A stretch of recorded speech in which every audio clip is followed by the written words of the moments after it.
Sudah episode 4 drama ini tayang, dan entah kenapa os lagu drama ini seakan sudah melekat sempurna di hati Mimin. Lagu yang santai dan terdengar klasik ini enak sekali didengar, apalagi jika kalian dalam keadaan bucin dan juga rileks. Ada yang setuju gak?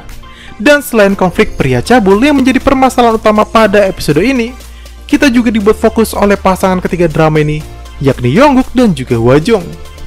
Yang ketika mereka hampir kembali rujuk, tapi ombak cobaan malah lagi-lagi menerjang.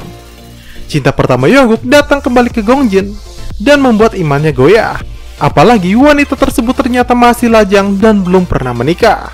Yongguk yang sebelumnya romantis dengan memberikan kue kesukaan mantan istrinya malah menjadi gundah gulana.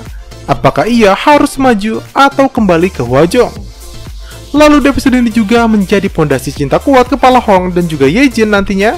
Karena pastilah akibat kedekatan mereka pada episode ini, nanti jadi episode depan akan beredar gosip di antara keduanya.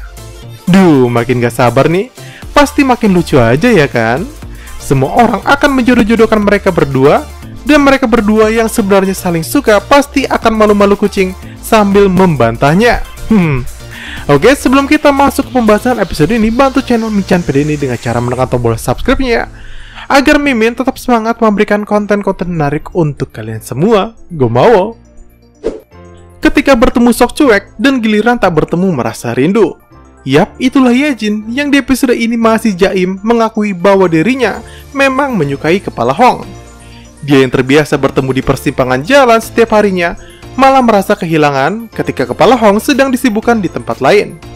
Tapi untunglah Bu Namsuk datang mengajak Yejin untuk menghadiri acara asosiasi pemilik toko. Yejin pun menyetujuinya, tentu bukan karena ia suka, melainkan karena di acara tersebut dia bisa menemui kepala Hong nantinya. Nah, karena tidak suka itulah akhirnya di acara tersebut dia merasa bosan dan berpura-pura mabuk lalu tidur di tengah jamuan makan. Sampai akhirnya dia sedikit menyesal setelah berpura-pura tidur karena tidak bisa menyaksikan dengan baik penampilan Pak Hong yang bernyanyi di atas panggung.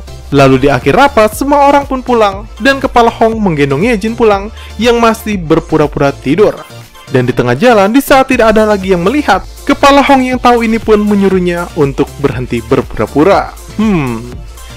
Walaupun tidak ditunjukkan di episode ini, tapi sepertinya lagu yang dinyanyikan kepala Hong memang sengaja dipilihnya dari lagu kesukaan Yejin ya, dari album Park Chunjae yang pernah dikatakannya dulu. Di episode ini, Yejin berhasil menjalin keakraban dengan bocil sok keras Oh Juri. Itu karena mereka berdua sama-sama mengidolakan artis yang sama, yakni Juni.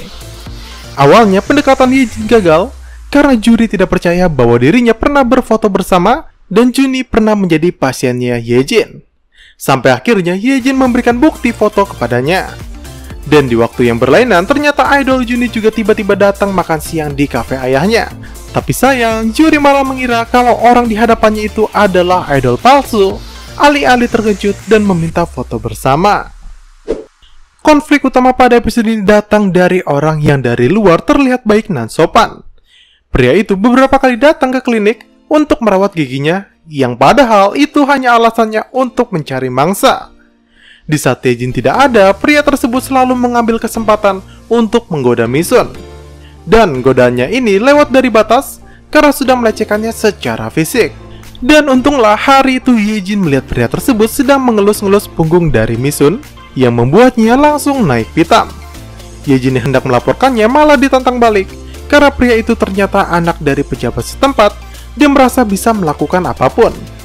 Sampai akhirnya mereka berdebat dan Yejin menghajar pria itu sampai babak belur. Tidak hanya dihajar Yejin, kepala Hong yang sebelumnya diberitahu nenek Gamri kalau Yejin sedang dalam bahaya, malah dengan konyol tiba-tiba menendang pria tersebut hingga pingsan. Dan oleh sebab itu, Yejin dan kepala Hong harus dipenjara sementara, dan pria mesum itu dirawat di rumah sakit. Hal konyol pada scene ini ialah, di kantor kepolisian, Yejin dicuekin oleh seluruh polisi di sana, sedangkan kepala Hongnya juga tersangka, malah diperlakukan bagai raja. Yang usut punya usut, ternyata polisi ini sudah tahu track record kepala Hong, kalau dirinya dari dulu ialah orang baik.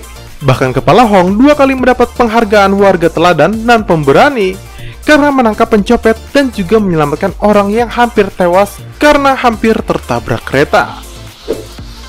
Kepala Hong dan kepolisian ingin memenjarakan pria mesum tersebut. Tapi mereka terpentok bukti yang tidak ada dan hanya saksi verbal saja. Tapi untunglah tiba-tiba Nenek Gamri kembali menyelamatkan situasi karena dirinya menemukan ponsel pria mesum itu yang terjatuh saat pingsan. Mereka pun mengecek ponsel tersebut dan menemukan banyak sekali bukti kejahatan seksual. Semua bukti itu sudah cukup untuk memenjarakan pria tersebut.